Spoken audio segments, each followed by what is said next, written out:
আমি যখন ছোট ছিলাম আর ভাদ্র মাস হলেই দেখতাম আমার মা জানো তো ঘরে যা জিনিস আছে সমস্ত জিনিস রোদে দিত। আর আগেকার দিনে তো আলমারি ছিল না, ওই বাক্স ছিল, সেগুলো থেকে সমস্ত কাপড় বের করে রোদে দিত। বাট আমি না এটা করি না, আমি পারি না করতে। ওই আলমারি থেকে আজকাল দিনে জানো তো সবার কত কত জামা কাপড়, সমস্ত জিনিস বের করে রোদে দিয়ে আমার পক্ষে সম্ভব হয় না সেইগুলো ঢোকানোর।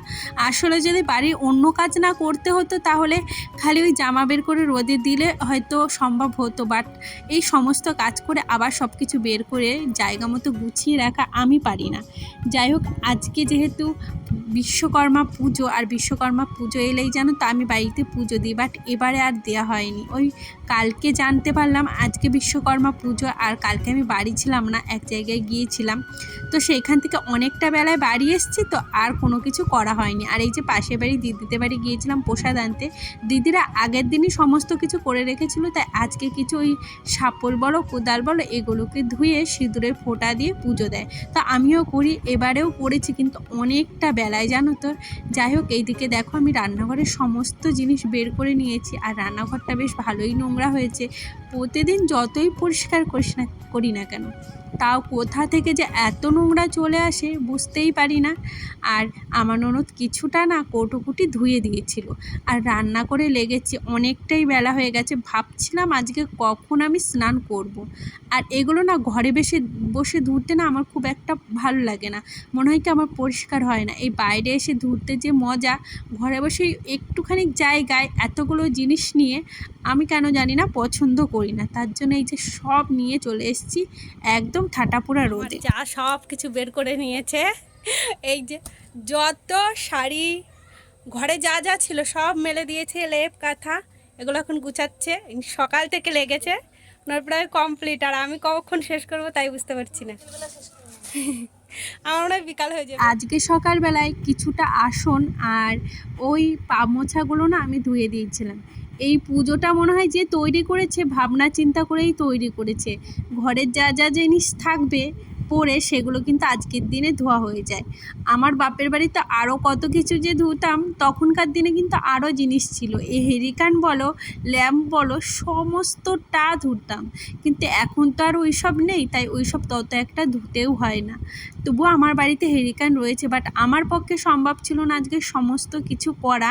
এটা কিন্তু আমি 2-3 দিন বসে করি, কিন্তু এই যে বৃষ্টির মধ্যে এতটা পরিমাণে 2-3 দিন ধরে বৃষ্টি হচ্ছে, আজকেই একটু রোদ বেরিয়েছে।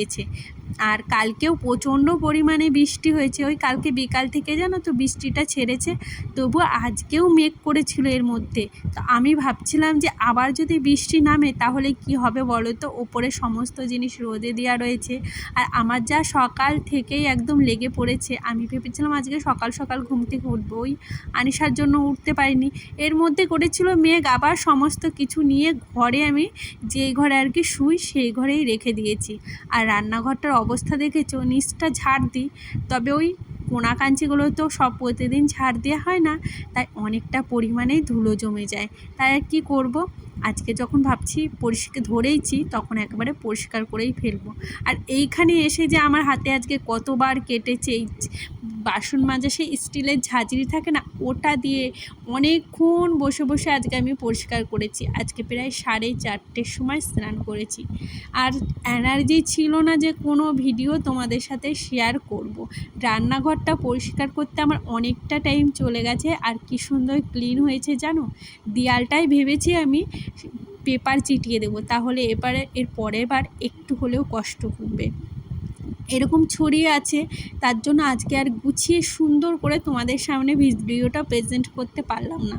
ভাবলাম এইভাবেই আমি গুছাই, কারণ এগুলো যদি আবার অন্য জায়গায় নিয়ে যাই আর জিনিসগুলো দেখাই তাহলে আমার আরও টাইম লেগে যাবে। এর মধ্যে আমার আনিশাকে স্নান করানো খাওয়ানো এইসব তো কাজ ছিলই, তারপরে আবার দোকানে এসেছিলো লোক। তো আজকে প্রায় মোটামুটি ওই 9:30টায় রান্না করতে গিয়েছিলাম। আর এই যে আমার জায়ের মেয়ের সাহায্যে ওরা আজকে নাচছিল, না হলে আমার ননদকেই বলতাম রান্না করতে, যেহেতু আমার ননদ ওকে নিয়ে যাবে তাই আমার ননদও টাইম পাবে না।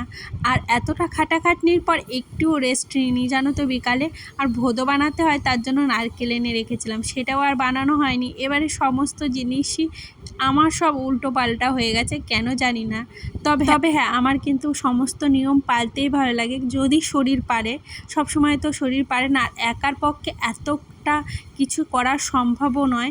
এটা যদি 2-3 দিন ধরে করতাম অবশ্যই সব নিয়ম আমি সুন্দরভাবে করতে পারতাম। এবারে খুব মনটা খারাপ হচ্ছিল, সুন্দর করে গুছিয়ে ঘরে পুজো দিতে পারলাম না।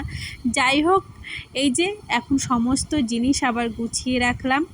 আর আমার রান্নাঘর যেমনই হোক, শীতকালে হোক আর ভাঙাচোরা রান্নাঘর হোক, এইখানে তো প্রতিদিন রান্না করি, জায়গাটা যদি পরিষ্কার পরিচ্ছন্ন থাকে নিজের কাছেও কিন্তু বেশ ভালো লাগে। আর আজকে সারাদিন তো অনেকটাই কষ্ট হয়ে গেছে, তাই খুব একটা কিছু রান্না করলাম না। আজকে ওই ডিম ভেঙে একটু বেগুন দিয়ে রান্না করেছিলাম, তো অনেকটা রাতেই রান্নাটা চাপিয়ে ওটা আমি এখন শেষ করলাম। এই মাত্র শুতে এসেছি। এখন মোটামুটি বাজে ওই 12:30, মানে সরি ওই 11টা কি 11:30 বাজে। তো আজকে সারাদিন একটু রেস্ট পাইনি, দেখো চোখ মুখের কী অবস্থা হয়েছে। তো আবার দোকানেও বসেছিলাম, আবার আনিশাকে একটু বই পড়িয়েছি। তো ওকে বই না পড়ালে তো হবে না, যাই করি না কেন।